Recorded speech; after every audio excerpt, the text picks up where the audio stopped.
அனைவருக்கும் வணக்கம். பாருங்கள், நம்ம பட்டு குட்டி போட்டுக்குன்னு சொன்னீங்க.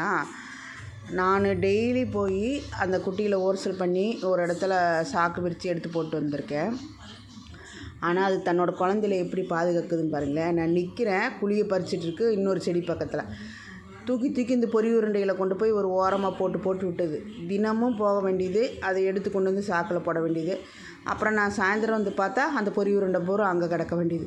நான் இவங்க தான் உருண்டுட்டு போகிறாங்கன்னு பார்த்தா இந்த பட்டு தூக்கி கொண்டு போய் தன்னோட குழந்தையில பாதுகாத்து பண்ணி வச்சுக்குது. இங்கே பாருங்கள் எப்படி போட்டு வச்சுருக்குன்னு பாருங்கள்.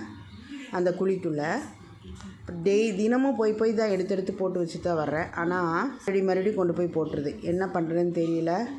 இன்றைக்கி தான் ஏதாவது பண்ணணும். ஏன்னா 2-3 நாள் அவங்களுக்கே தெரியும் சரியான வேலை. அதனால் இன்றைக்கி ஏதாவது பண்ணணும். பண்ணி தான் இதை சேஃப்டி பண்ணணும் இந்த குட்டிகளை. இன்றைக்கி பண்ணிவிட்டு நான் உங்களுக்கு அடுத்து அப்டேட் பண்ணுறேன். நன்றி, வணக்கம்.